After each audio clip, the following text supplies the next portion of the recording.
Brasil está tratando de expandir comércio, por exemplo, com a Ásia. Isso é uma estratégia óbvia para tratar de reduzir os danos do tarifaço americano. No domingo, Lula conversou com o presidente chinês, Xi Jinping. Hoje foi a vez do presidente da Coreia do Sul, ele estava em Brasília. Confira. Lula recebeu o líder da Coreia do Sul, Lee Jae-myung, no Palácio da Alvorada para avançar negociações em diversos setores. Os líderes anunciaram um tratado sobre minerais críticos, ampliando a cooperação bilateral no tema. Além disso, concordaram em criar grupos de trabalho para avançar em um acordo de livre comércio entre a Coreia do Sul e o Mercosul. Seguiremos construindo um mundo regido pelo diálogo, pelo respeito entre as nações e pelo fortalecimento do multilateralismo. O Mercosul também foi tema da ligação entre Lula e o presidente da China, Xi Jinping, neste domingo. Os dois líderes aceitaram acelerar também as negociações para um tratado de Pequim com o bloco sul-americano. Entre os dias 22 e 24 de julho, o ministro das Relações Exteriores, Mauro Vieira, esteve em Manila, capital das Filipinas, para participar, dentre outras agendas, de uma reunião com a ASEAN. O Bloco de Economias do Sudeste Asiático conta com países como Indonésia, Malásia, Singapura, Tailândia e Vietnã. A parceria com a ASEAN rende cerca de 37 bilhões de dólares em venda de produtos. A movimentação vem na esteira dos tarifaços americanos contra mercadorias brasileiras. Segundo o levantamento do Global Trade Alert, o Brasil sofre com a segunda maior alíquota americana, 18,2%. Atrás somente dos chineses, que têm 27% de tarifa média. Weber, é uma estratégia óbvia. Está dando resultado? William, o mundo inteiro começou a fazer muito acordo desde o começo do ano passado. Nós tivemos agora recentemente um acordo entre a Europa e a Índia, que era um acordo que estava parado há muito tempo. A Indonésia, que não fazia acordo, está assinando vários acordos. Todo mundo está tentando depender menos do mercado norte-americano. Agora, toda negociação tem dificuldades porque todo mundo quer abrir o mercado alheio e quer proteger o próprio. No caso da Coreia, já há muito tempo há uma negociação e o problema é que a oferta agrícola coreana é muito tímida e isso travou a negociação com o Mercosul, onde é o nosso produto de maior interesse.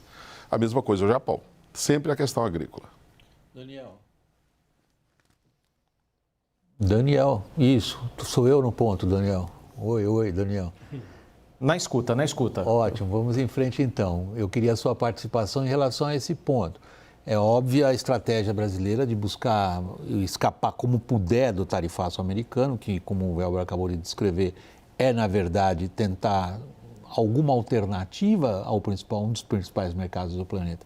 Essa estratégia está sendo desenvolvida em que linha? William, na área muito forte de promoção comercial e na tentativa de fazer acordos. Só que, em que pese a gente tem acabado de promulgar um acordo de livre comércio Mercosul-Singapura, que não deixa de ser relevante, quase todas as negociações que estão em curso, o Barral já citou Japão e citou Coreia do Sul, mas tem também Indonésia e Vietnã, esbarram nesse impasse quase óbvio. São países que têm uma indústria muito pujante, conseguem vender produtos mais baratos e mais competitivos do que a indústria brasileira e são países que querem proteger muito seus mercados agrícolas. Vale lembrar que a China, quando entrou na OMC em 2001, tinha com o Brasil um intercâmbio comercial que era de $1 bilhão a cada 4 meses e hoje a gente demora 48 horas para chegar em $1 bilhão. Mas a gente continua exportando os 3 maiores produtos: soja, minério e petróleo. Lorival, como é que essa estratégia está funcionando? Pois é, acho que esse é o ponto central, a questão que o Daniel acabou de mencionar, que acho que ele, de forma não explícita, mas que está na cabeça, é a questão do valor agregado, né? Assim, é claro que quanto mais mercados o Brasil abrir, quanto mais acordos fizer, melhor. Acho bem interessante, aparentemente, esse acordo de minerais críticos e de níquel com a Coreia do Sul e tal. Acho que esse é um caminho interessante, que possa trazer um pouco de valor agregado, se possível.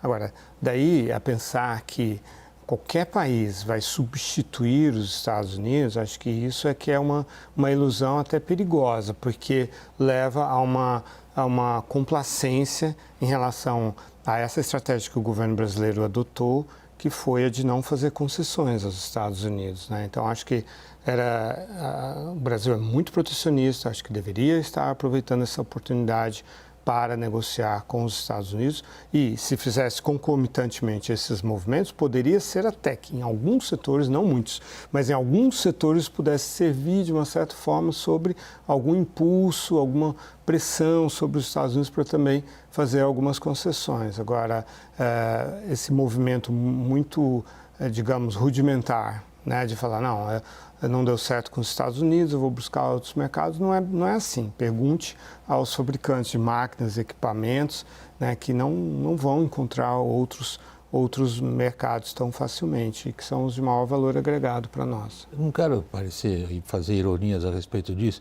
mas o que a conversa está levando a gente a entender, talvez, é que a questão não é encontrar lá fora, é mudar como somos aqui. William, o mercado americano, como o Lorival mencionou, é um mercado gigantesco. É o maior mercado importador do mundo. E o comércio do Brasil e dos Estados Unidos é um comércio muito qualificado. É um comércio onde você tem muito valor agregado, enquanto com a China e com a Ásia você tem muito produto básico. A grande questão do Brasil é como é que a gente aumenta a competitividade da indústria brasileira para participar dessas cadeias todas. E, inclusive, para concorrer com os Estados Unidos em novas áreas. E aí por exemplo, na conversa com o Xi Jinping hoje do Lula, falou-se em muita cooperação. Mas tem várias coisas que têm que ser levadas em conta. Primeiro, a indústria brasileira vai resistir muito a qualquer acordo com a China. Segundo, a dependência do Brasil em relação à China já é muito alta, já é mais de 30% das exportações brasileiras. E qual é o risco disso? Uma crise econômica na China afeta muito diretamente o Brasil. Ou o plano do Partido Comunista. Ou um plano do Partido Comunista. Terceiro, a China não vai transferir tecnologia de minerais críticos nem para o Brasil nem para ninguém. Toda a estratégia chinesa é de manter o máximo possível o controle sobre processamento de minerais críticos, até por questões geopolíticas. E quarto, nós precisamos, inclusive em mercados em desenvolvimento, ter maior competitividade. O que aconteceu nos últimos 20 anos é perdermos tanto o mercado latino-americano quanto o mercado africano, onde o Brasil já tem uma participação relevante e perdeu, tanto em serviços como em bens industriais. Daniel, é para inglês ver, Daniel?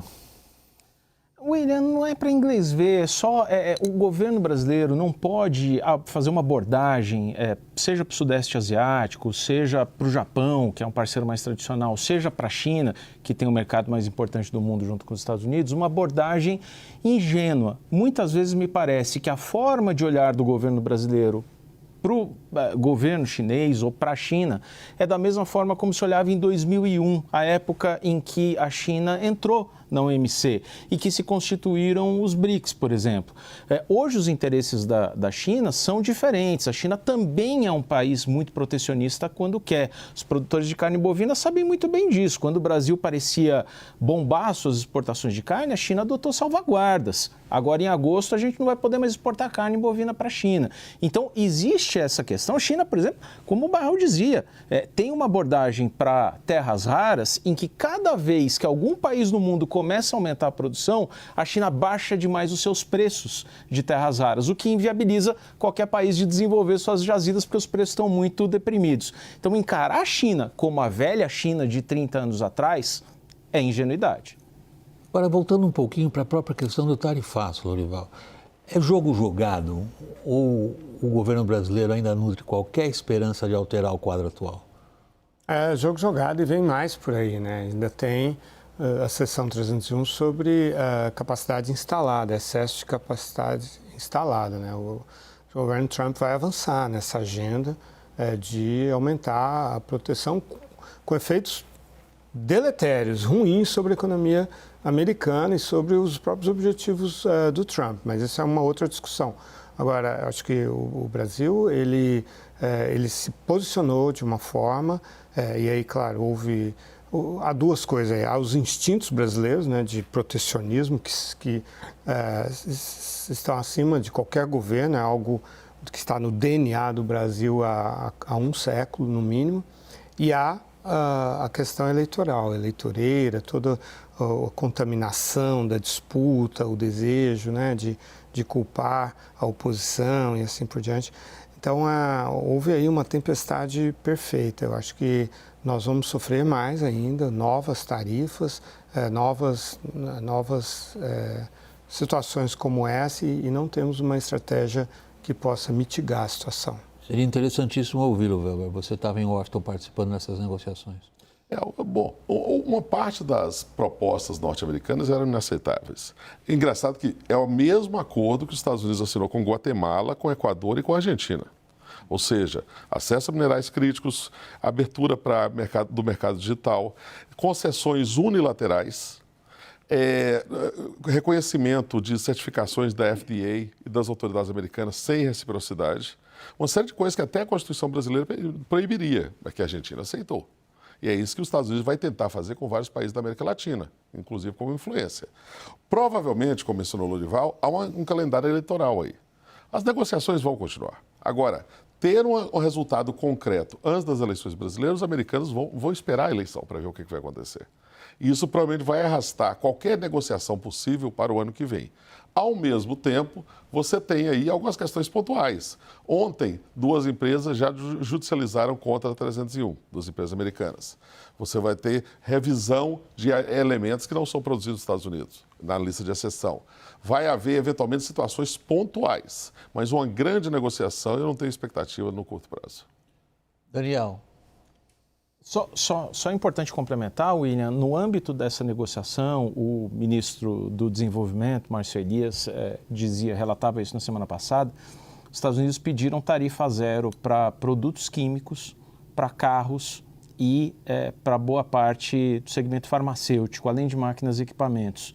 E a referência que o Weber fez à FDA, certo? A FDA eu nem tinha essa informação. Agora, só curioso mencionar, porque isso também certamente produziria uma reação muito grande do empresariado brasileiro, que, independentemente do mérito, de ideologia, não sei se o empresariado brasileiro estaria disposto a bancar. Tem um ponto, só para complementar isso que o Daniel falou, que é o seguinte: a proposta americana era uma concessão unilateral para os Estados Unidos. Isso não só violaria a cláusula da nação mais favorecida, como no dia seguinte, importadores de outros países ingressariam para ter o mesmo tratamento. A mesma cláusula. A mesma cláusula, que no caso do Brasil, desde 1976, no caso do bacalhau, a jurisprudência do Supremo dá prevalência aos tratados do GATT, na cláusula da nação mais favorecida.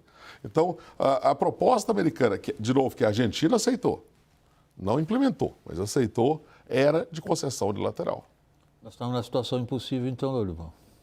Eu discordo. Eu acho que existem países que foram mais bem-sucedidos nessa negociação, mais hábeis, né? Não era necessário aceitar as condições americanas. Era preciso oferecer algo que o Trump pudesse anunciar. Eu acho que por isso que eu cito sempre o exemplo do Reino Unido.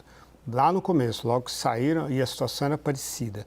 Tinha interesse dos Estados Unidos no etanol, na carne, e tinha um déficit monumental, aliás, um déficit que era do Reino Unido e não dos Estados Unidos.